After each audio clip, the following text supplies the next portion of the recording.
We don't know uh, whether negotiations would work or not. It's true. Um,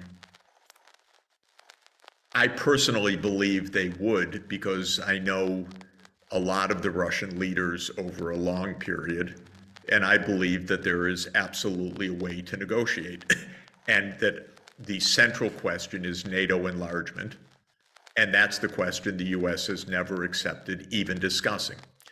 But let me say the following.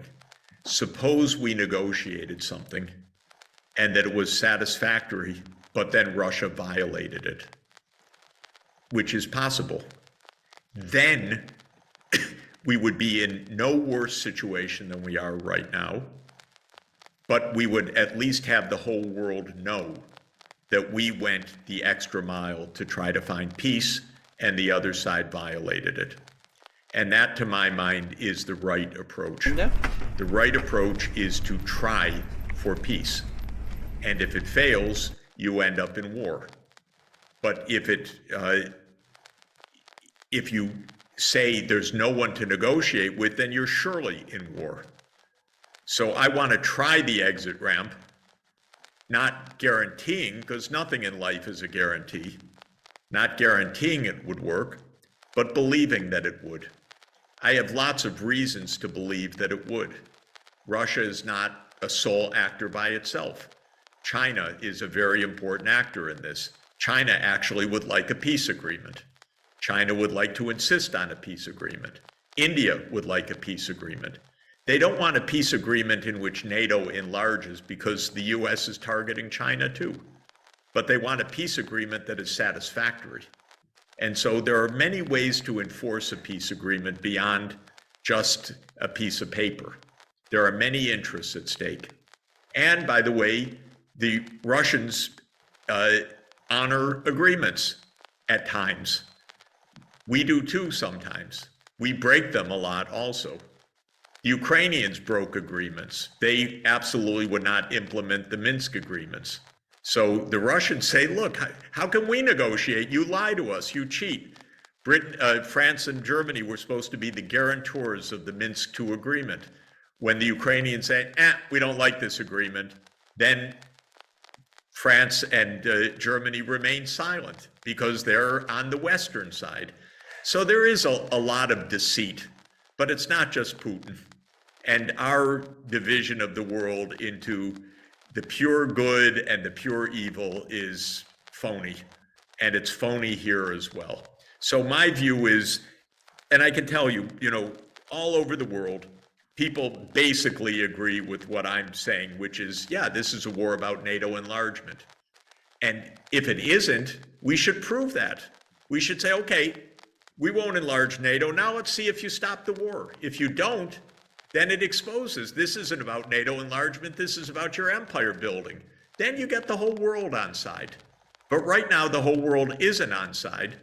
I'm not on side, but a lot of the rest of the world's not on side because they believe this is a proxy war between the US and Russia.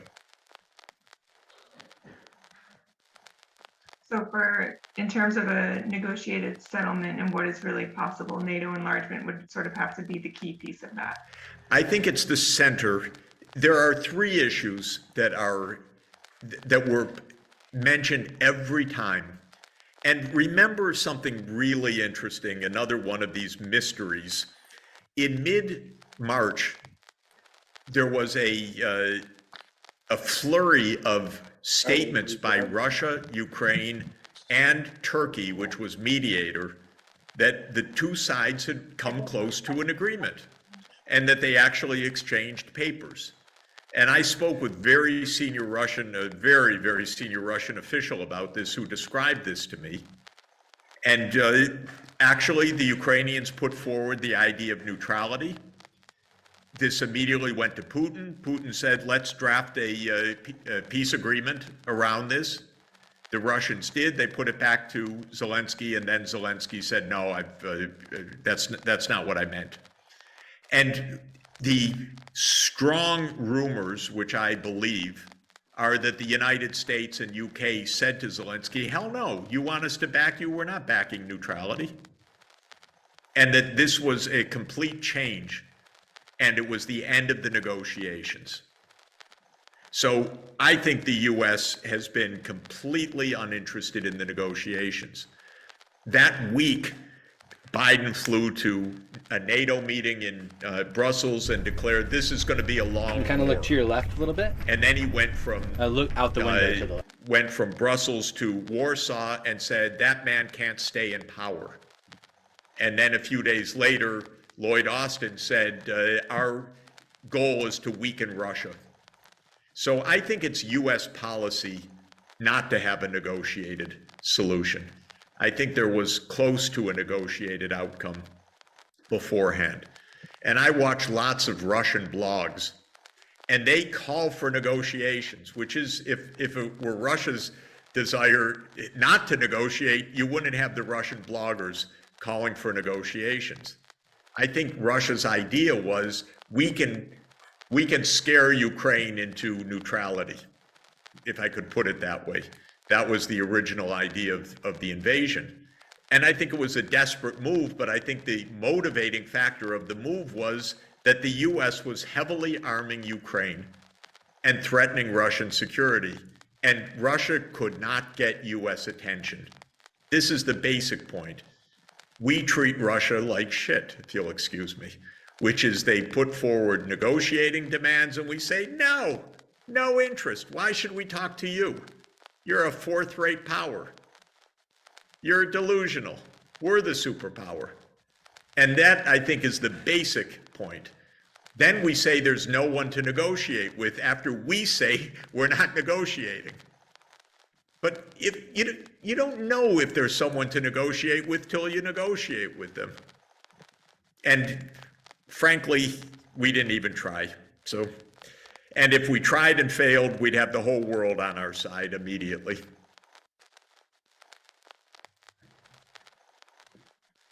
So you had mentioned that members of Congress haven't made a strong call for diplomatic solutions, and there was a letter in Congress led by Representative Jayapal calling on the Biden administration to make a stronger diplomatic effort toward ending the war. And so why do you think progressive or liberal members of Congress were hesitant to sign that letter, and what can we as grassroots advocates A little bit more to the do left. to Yeah, push right in there. that Perfect. direction?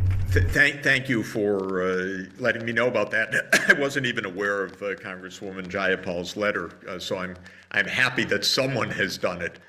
And again, I'm in Europe these weeks, so I may not know all that's happening in the U.S. debate, but I don't hear a word from officialdom of the contrary. And I think partly people who aren't looking too closely easily can accept the official narrative that, that Putin invaded unprovoked and the guy's a madman and we have to defend freedom. It's a good story. It actually has elements of truth to it, but not very many. And it's hugely misleading, but it is an acceptable story. And I think for most Congress people, it's a kind of the default story. I don't think they know. But what is amazing to me is they don't even discuss anything. So I talk to a lot of officials, they don't know the history. Even senior officials in the US government don't know the background and they don't care. And so in Congress, it's much worse. But I do think we could do something, actually. I really do think that if we had an online gathering with the New York delegation, because this is urgent, and said, all of you, come on, let's have a discussion together. This is nuclear war, after all. You can spare an hour. And we actually had a discussion with the New York delegation. I bet it would make a difference. I think they just don't know, frankly. There's a lot to tease apart in this. There's a lot of history. There's a lot of, and the newspapers are so unbelievably,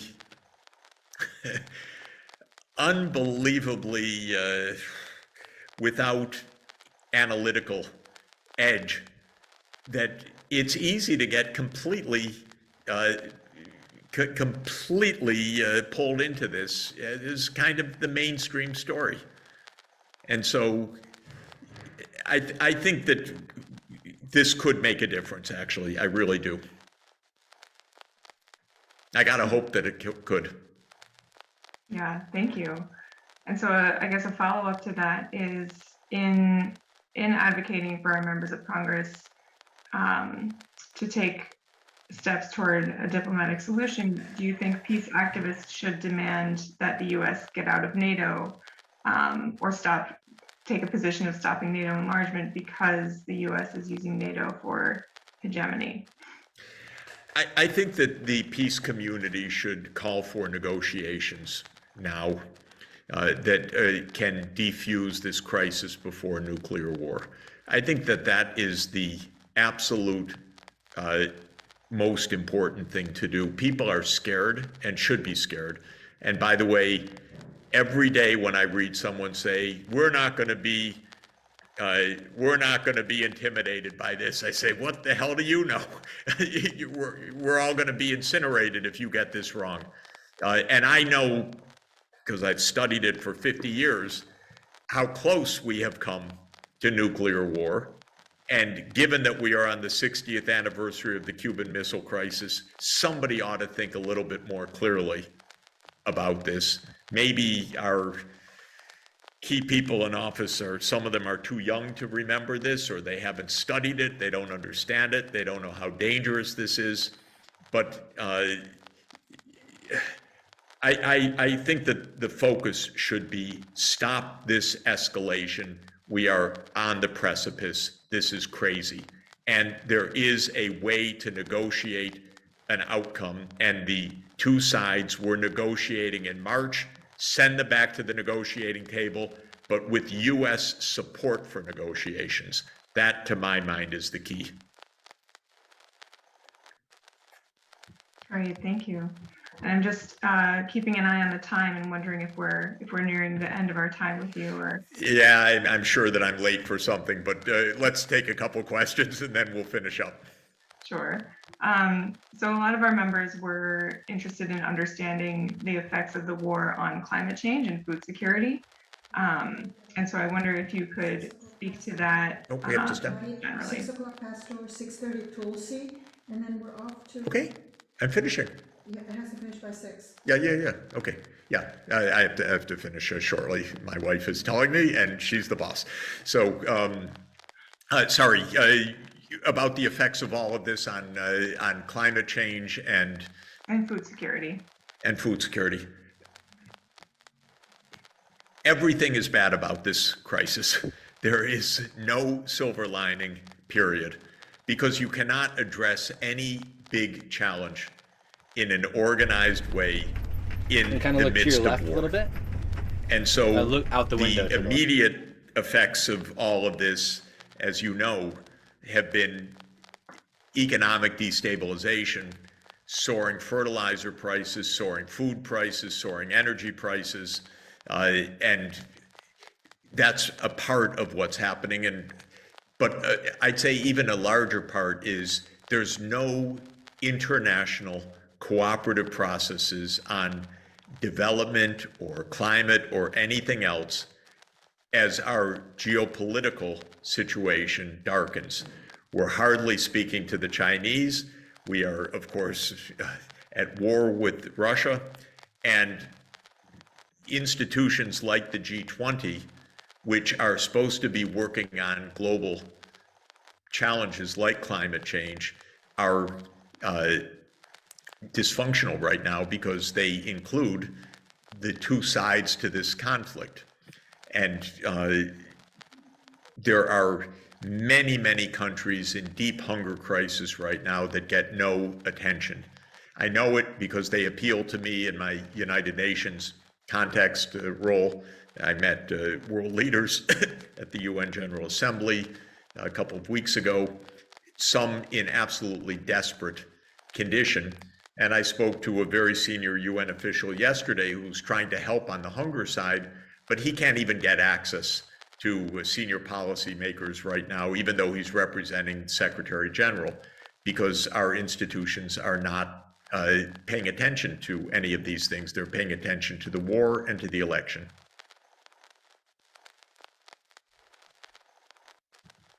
Great, thank you for that. Maybe we should stop at this point, but just to say, if you could see a way to getting some of our delegation online, or you'd like me to help with that, but I'd ask you to take the lead, but use my name and so forth.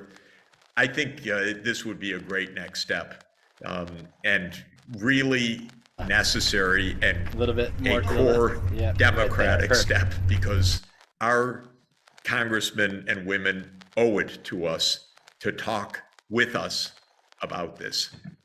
This is dire, and we need to have a conversation. So you could count on me to join in on that.